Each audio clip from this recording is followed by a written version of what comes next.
Do you ever wonder why you feel so incredibly exhausted? Or maybe you think you know why you feel exhausted, but in reality, it might be some reasons that you hadn't considered. And there's so much subconscious programming that goes into why we end up making the choices that we make. And so today I want to really dive into autonomy and why that's so important. I know that might sound weird, but you're going to be surprised, I think, at the way that this unfolds. So if you're new here, I'm Ketra Thompson, and I'm a Certified Master Hypnotist and a relationship coach focusing on attachment style and complex trauma. So what I do is I help my clients to go back on a subconscious level so that they can reframe those subconscious beliefs that are driving their unwanted behavior through the hypnotherapy process. So if you'd like to learn more about that, there is information in the description below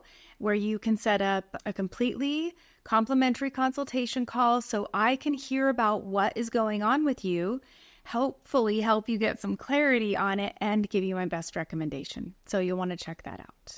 So when I talk about exhaustion and I link it to this word autonomy, it might seem weird, but there's this really interesting scientific experiment that happened that I think sheds a lot of light on this. Now, I might get some of the details wrong. It's been a while since I read about it, but there was this thing where they hooked up two rat wheels. And they were connected, but the rats were in separate chambers, separate spaces. And so when one rat would run on the wheel, the other one didn't have the choice. It was always on the wheel. So when the wheel started moving, it had to run. And they had measured all of their stress hormones and all of their brain activity and all this stuff before the experiment. And then they would do it after. And it's interesting because the rat that had the free will to choose to run when it wanted to got healthier, got happier, and really reaped all the benefits of the exercise and the activity.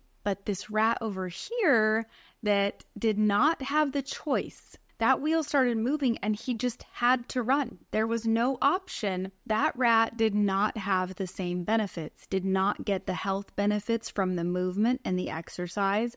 Matter of fact, its stress hormones went through the roof. So it didn't have a say in when it did this. And there is a big difference in our life as to how our bodies and minds react to us making a conscious choice to do something in our life versus us feeling like we had no choice, that things were being controlled for us. And so this really can help shed some light on why you might be feeling the way you're feeling. And it goes a little deeper than that even. So not having autonomy in our own life creates such a dynamic of helplessness and hopelessness. So we see this play out in a lot of ways. The obvious ways, like if you're really in a controlling narcissistic relationship where someone is domineering and robbing you of your ability to have a say in your own life, that is obviously going to really inflame your stress hormones and not be healthy for you. But what about the ways we do this to ourselves and we don't even realize it? So a lot of people-pleasing behavior is self-betrayal. It's when we are doing what other people expect of us and not doing what we really need to do for ourselves, and most of the time not even having awareness that we have a need because we are not focused on ourselves. We are outward focused, which keeps us absolutely blind to what's going on inside of ourselves and what our needs are. And so we can do it to ourselves because we've been conditioned in childhood where, those parents maybe didn't mean for us to believe that, but their behavior would say to us, you're only lovable and accepted when you act this certain way, when you do what I want, when you please me. And those messages got internalized. And so we can end up people pleasing, and it can have a similar effect to the rat on the wheel that didn't choose when to get that exercise, because other people's choices are now running our life because we're letting them if we're a people pleaser. And so that's something worth looking at. The other contributing factor to this is lack of support. Now, oftentimes we feel like we can't even attempt to meet our own needs because we aren't supported accurately, emotionally, physically, mentally, financially, whatever it is. We don't have the community that we need. And we are communal beings. We are supposed to be in tribes, in groups, in connection, so we can rely on each other and lift each other up and carry the weight for each other. And we really don't have that in the society we live in anymore. And so a lot of that feeling of exhaustion can come from carrying too much weight on your own.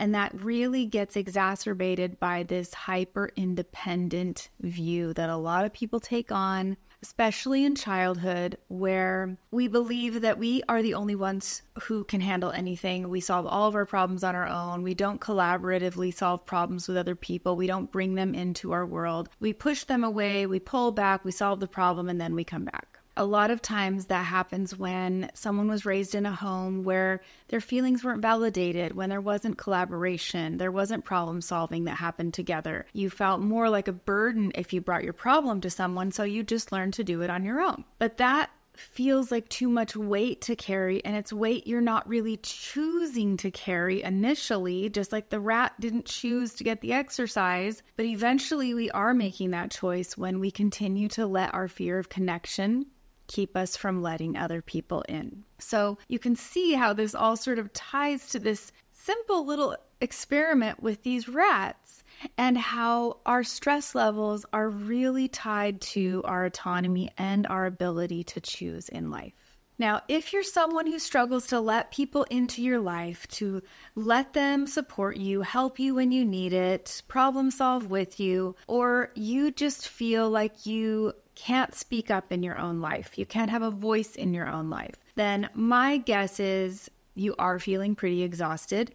You're feeling probably a little hopeless. And you're probably someone who grew up believing that selfishness was a bad word. Now, selfishness, when it creates harm for other people, is not ideal, right? It's not good.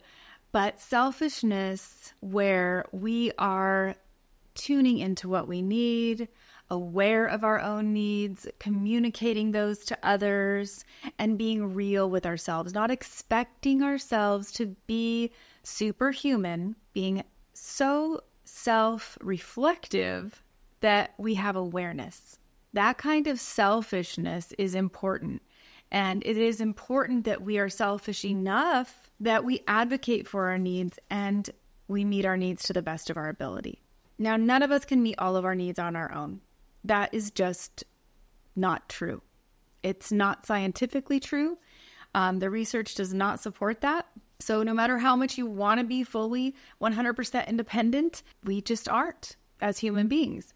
But what we do need is to have autonomy.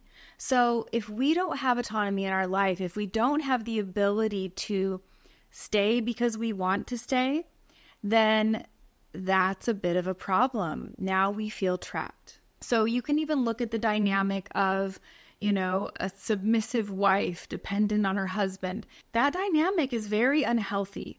Not that it's not healthy to sometimes, let this person decide on the things they really are informed about, and this person decide on the things they are, have awareness about. Coming into agreement is really important. But my point is, if one person is relying on the other person, that creates a power dynamic shift where one person is controlling, calling the shots. The other person feels like they don't have a say in their life, like they're down here and this other person's up here. So that power dynamic is really unhealthy. And you kind of hear it in toxic circles, especially sort of this male-dominated arena where you hear men kind of preaching this concept. And what they don't realize is that if they want to have that submissive partner that just does what they're told and is just always bringing them peace and harmony, they're really missing out. Because not only are they robbing that person of their autonomy, and they're not really staying because they want to be there, they're staying because they have to be there at some point, even if they start out wanting to be there.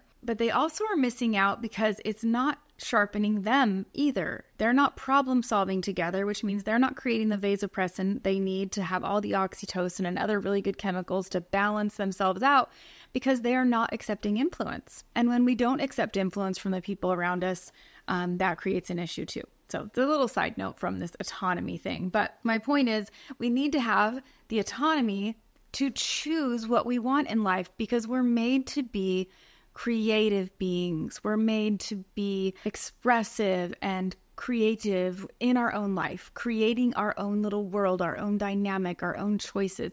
And when that's stripped away, we reach a level of exhaustion where we are now doing what we think is obligation for us to do. We're obligated to do these things that absolutely zaps us of our energy.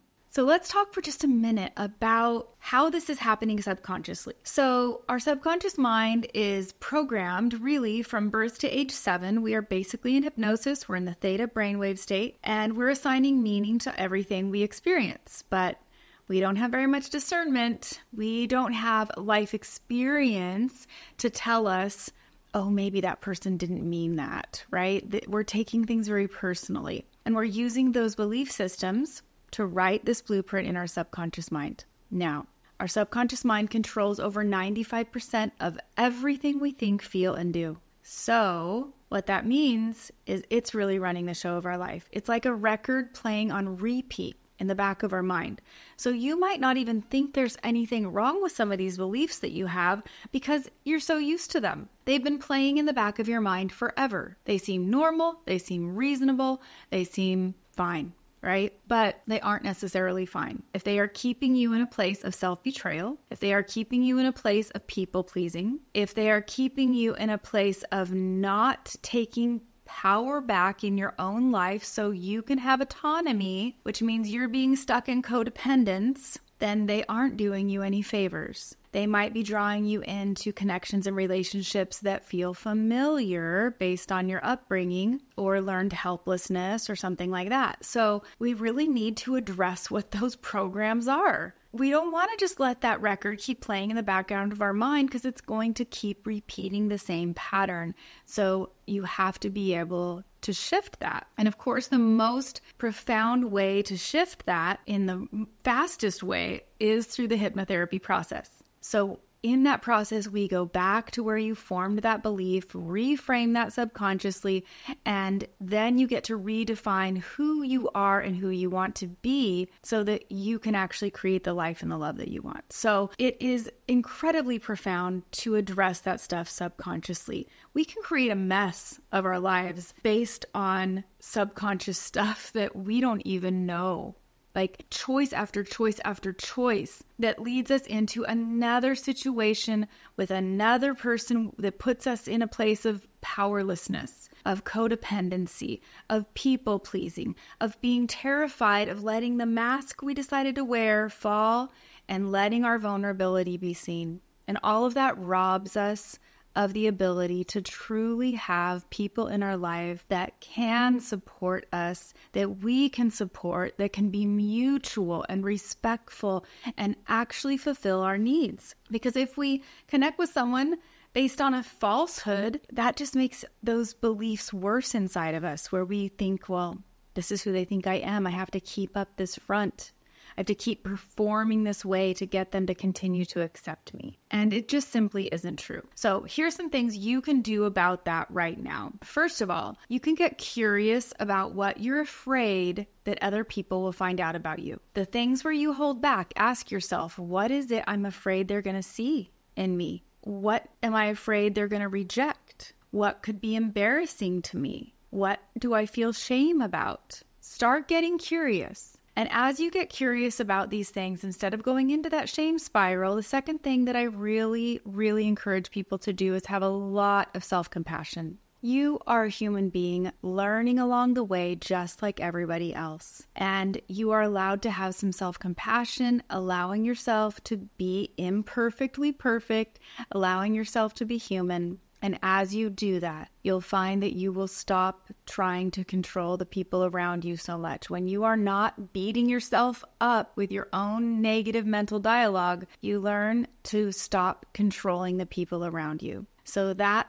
third step is really big. Letting go of control of things outside of yourself helps you not to take things so personally, and also helps you to realize that you are the one that needs to step back into your power. It's not anyone else's job. And so Of course, the hypnotherapy process could help you really speed up this process, not only of awareness, but the reframing of the subconscious mind. Because let's face it, we don't want to stay stuck where we don't have our own autonomy, where we don't have a say in our life, where we don't feel seen and we don't feel heard and we don't feel truly supported. And this could go for, of course, romantic relationships, marriages you're already in, or even work environments. The more you betray yourself, the more miserable and worn out and exhausted you're going to be, because those choices aren't going to feel like they were your own. They're going to feel forced, just like the rat on that wheel. Your cortisol levels are going to go up and it's not going to create a good dynamic. So if this content resonated with you, I, of course, always appreciate if you click like and subscribe so you can be notified every time I post a new video. And until next time, I hope you curate a life by your own design.